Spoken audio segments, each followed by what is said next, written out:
Choosing the right screen recording setup can feel overwhelming, but after recording nearly 4,000 captures, I have learned exactly what workflows actually make life easier in 2026. I have used these captures for everything from YouTube tutorials and client walkthroughs to internal team updates and even quick family messages. After testing every major recorder and builder out there, I want to walk you through the 3 tools I still reach for when I reach for them, and a decision framework so your team can pick a workflow that fits your specific needs. Stick around until the end and I will show you a pretty painless way to turn those long-form videos into snackable clips that actually get traction on socials without needing to hire a professional editor.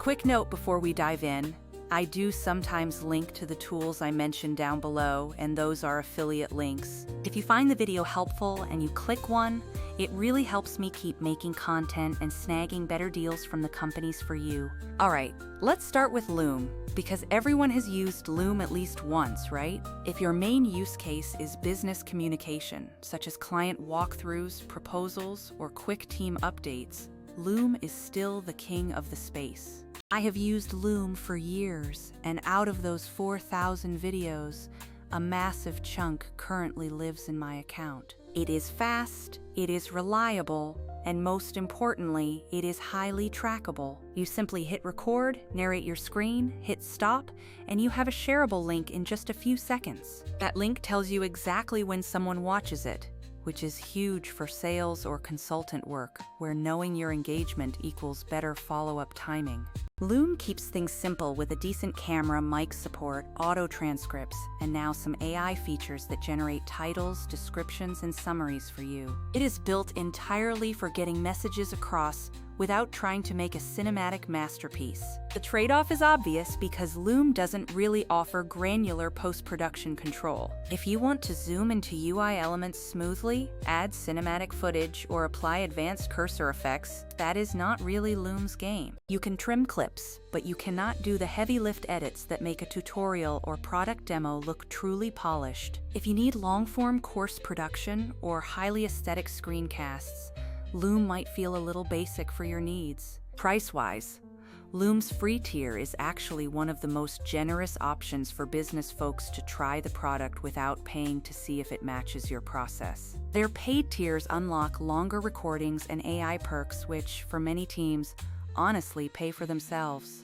Next up, we have to talk about Screen Studio, which is a completely different beast. If you want your screencasts to look stunning with clean zooms, smooth cursor animations, and neat backgrounds, Screen Studio is the prettiest recorder I have ever used. The videos people show off on product pages and social media are often Screen Studio stuff. I love the little user experience niceties, like hiding your camera while recording the screen and then compositing it back in during export. That design-first thinking matters when you are trying to make a walkthrough that looks premium. But, and this is a big but, Screen Studio stores everything locally. That means your hard drive fills up fast if you are producing a high volume of content. For creators like me who churn through long recordings, that can be a painful bottleneck. Even worse, I have hit an audio clipping bug on longer recordings where the audio drops out midway and there is no way to recover it. I reported it months ago and support has been slow to respond, which feels like a red flag for production-critical work. So, Screen Studio means gorgeous output, but beware of storage and reliability issues if you are doing long-form content you cannot afford to lose. The third tool I want to talk about is Tella, which sits comfortably right in the middle. It is fast like Loom and capable like Screen Studio, but the real differentiator is how it handles editing. Tella gives you robust editing tools right alongside the recorder, so you can cut, rearrange layouts, and add zooms and overlays all in one app. For creators who want to produce YouTube-ready or TikTok-ready videos without dropping into a full professional editor, Tella is extremely compelling.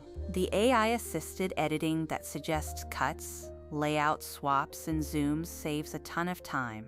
It is cloud-first, gives you instant share links, and the audio quality has been solid in my tests. The downside is the price, as Tella sits at a higher point than Loom or Screen Studio for its base level. If you are launching with a shoestring budget, that can be a deal breaker for your initial setup. Also, some creators still prefer having full local control of raw files, which is more of a screen studio approach than what Tella offers. Okay, so those are the 3 main screen recording experiences, each tailored to a different primary need. But here is the thing I do not think enough people talk about. Recording is only half the battle. The real challenge is what happens after you have recorded, like turning that one long lesson or walkthrough into dozens of bite-sized clips that actually perform on social. This is where Vizard becomes the secret weapon in most professional creators' toolkits. Let me explain how I use it in practice, because Vizard is not a recording app, but an AI-focused repurposing and scheduling tool. It takes your long-form videos and automatically finds the moments that will likely perform well as short clips. It does 3 things I simply cannot live without, starting with auto-editing viral clips. Vizard scans a long video, identifies high-engagement snippets like punchlines or demos, and outputs ready-to-post vertical clips. No manual chopping and no guessing what is shareable is required, which is a massive time saver. Next is auto-scheduling, where you set your posting cadence and Vizard cues and post clips automatically. This single feature saves hours every week and keeps your channels consistent. Finally, the content calendar and management keeps everything in one place so you can preview, tweak, and publish across platforms without hopping between dashboards.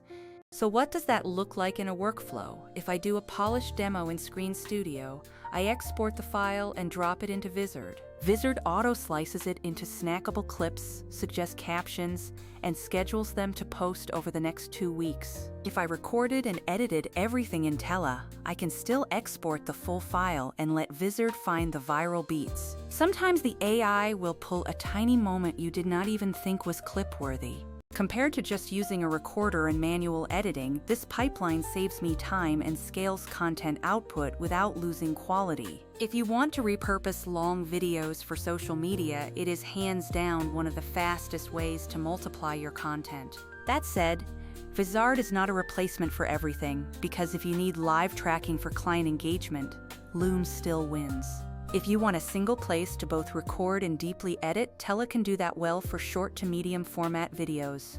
But if your priority is growth and turning every long recording into a stream of optimized posts, Vizard sits in a unique spot. So what is my decision framework and how do I pick the tool depending on the goal? For business communication and sales, use Loom for fast records and instant links. For high-quality product demos or marketing assets, Screen Studio is the best choice when aesthetics really matter. For creator-first editing and polished production, Tella is your one-stop shop. And for scale and repurposing, Vizard is how you get multiple optimized social clips out of every single take. Personally, I run a hybrid stack where I mix and match these tools based on the specific project at hand.